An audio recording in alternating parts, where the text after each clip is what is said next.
سب سے اہم بات یہ ہے کہ اللہ رب العالمین جل جلالہ ہر اہل ایمان کی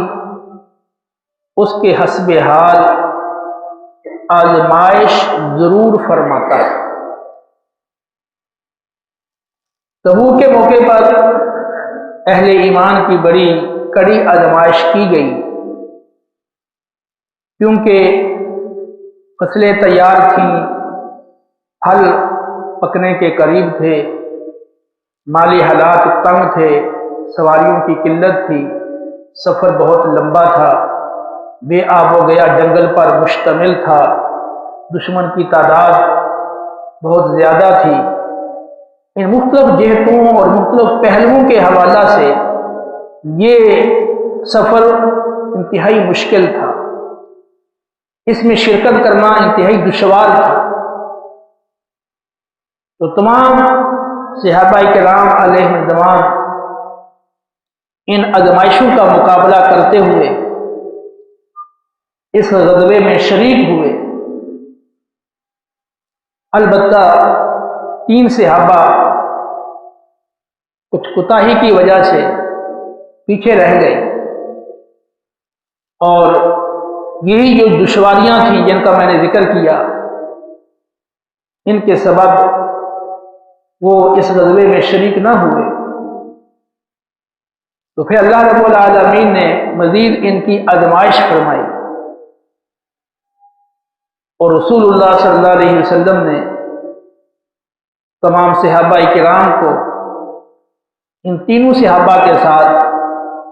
بات چیت کرنے، میل جول رکھنے اور ہر قسم کے تعلق رکھنے سے منع فرما دیا،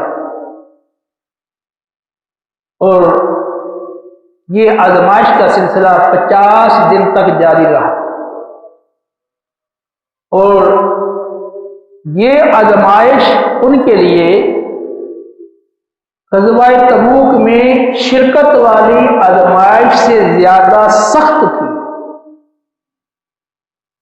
خود قرآن نے بیان کیا وَعَلَى الثَّلَاثَةِ الَّذِينَ خُلِّفُوا حَتَّى إِذَا ضَاقَتْ عَلَيْهِمُ الْأَرْضُ بِمَا رَحُبَتْ وَضَاقَتْ عَلَيْهِمْ أَنفُسُهُمْ۔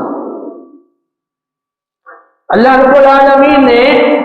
ان 3 صحابہ کرام کی توبہ کو قبول فرمایا، ان کا معاملہ وقتی طور پر مؤخر اور ملتوی کر دیا گیا تھا، اور ان کی کیفیت یہ ہو گئی تھی کہ زمین وسعت کے باوجود ان پر تنگ ہو گئی تھی، اور وہ خود اپنی جانوں سے تنگ آ گئے تھے۔ تو یہ آزمائش ان کے لیے غزوہ تبوک میں شرکت کے آزمائش سے کئی گنا زیادہ تھی، لیکن اللہ کی توفیق سے یہ اس آزمائش میں کامیاب رہے اور ثابت قدم رہے، اور پھر بالآخر اللہ رب العالمین نے ان کی توبہ کو قبول فرمایا۔